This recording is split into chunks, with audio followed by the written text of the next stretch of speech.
Thank you, Father Whitlock, Father Becker, Reverend Fathers, any honored guests, and my brothers.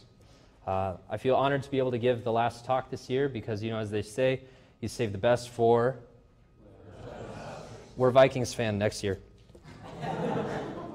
The first words that I heard out of my priest hero talk came from when we were transferring over the reins from our old pastor to our new pastor. It was at a summer get-together. It was a big old potluck. Basically, the entire parish was there. And the former pastor said, all right, our new pastor is going to lead us in grace tonight.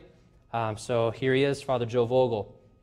He gets up on top of the table so that everybody can see him. And we're kind of expecting this long, drawn-out, heartfelt prayer. He gets up top. He goes in the name of the Father, the Son, Holy Spirit. Rub-a-dub-dub, thanks for the grub, yay God. And at that moment, I knew that this was a priest that I would be able to get behind.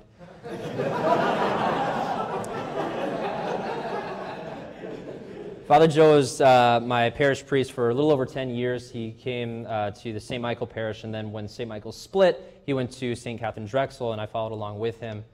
He was the priest that confirmed me because we didn't actually have a parish, or we didn't have a bishop, and we were confirmed in a junior high gym, O'Gorman Junior High Gym, because we also didn't have a church.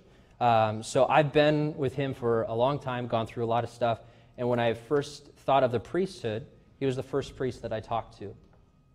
And he said, all right, let's talk about it.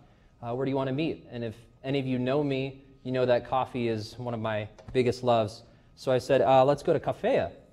So we went to the coffee shop, and we got a couple drinks, and we sat around and we talked, and he talked about how he came to the priesthood, about how it was a very typical priesthood, very typical calling, where he was in the army, and he traveled overseas, and he was almost married, and and then he came back to the States, and he said, all right, we're going to kind of settle some things down and everything. And he was leading a small group, and he was going to teach a little bit on prayer. And he said to himself that he doesn't really know how to pray.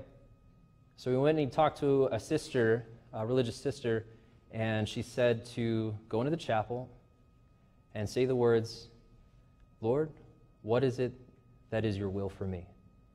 And then just listen. And it was at that moment when he heard the calling to the priesthood. Now, at this time, he said, well, this is absolutely crazy because I'm in the military. I have signed on for so many years, and I just got this new house, and my friends will probably think I'm crazy. So there's all of these things that had to go right. First of all, he told his friends, and he was thinking that they were all going to think that he was just out of his mind. And they said, Joe, we're so glad that you finally came to the conclusion that you actually figured it out. And he was floored. And then he said, okay, well, I have this huge house that I need to get rid of, that I just got a down payment on. What's going on with that? And the housing market had just crashed, so it was a terrible time for selling a house. And he was a little in over his head, and he put it on the market, and by the next week it was already sold. And he said, okay, Lord, that's two, but this third one, this is impossible. Nobody gets out of the military, nobody. So he goes up to his colonel, and he says, I would like to ask for permission to leave early, because I would like to join the seminary and become a Catholic priest. He just sit, and he waited, and he looked at his colonel, and his colonel said, I wish my boys would do the same thing. Permission approved.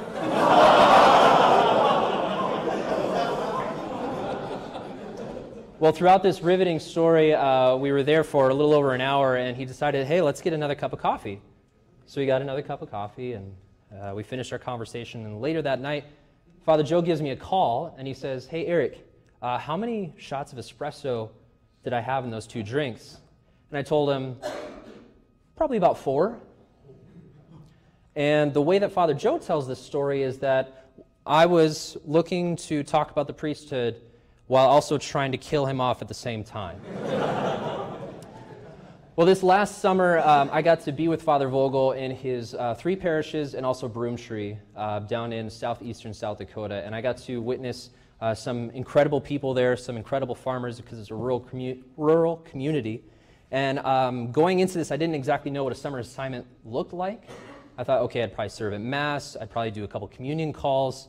I would probably teach a class or something like that. And those are things that I did, but a lot of the time what I was doing was riding around in tractors and combines.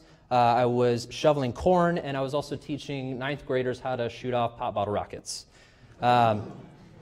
This was Father Joe's way of witnessing, is that he knew his flock. He knew them because he would go out to them. He said that he was very, very privileged to be able to be in a rural community. Because in a rural community, you don't have these big churches that you have to be confined into the church walls and stay behind the desks all day. We would go out on baptism calls, like we would go out for teaching baptism classes. Instead of staying in the parish and having them come into the sterile environment, having to pack up all the kids and come into the parish, what he would actually do is he would go out to their house and he would dine with them at table. And then he would teach them, in their living room. And there's this one time that I got to go out with him that we went out to this couple's house, and we were there for easily over an hour. And I would say for all of about 5 minutes did we actually talk about baptism. The rest of the time we talked about how the family was, how the crops were doing. What he did was he established a relationship. See, he didn't know this couple very well, but he wanted to. He has this drive that he was always saying, I always want to invite myself out to parishioners' houses because I always want to get to know them. So one of my first weeks there, he had me get up and say, hey, I'm the new seminarian in town, and invite me out to your house so we can talk.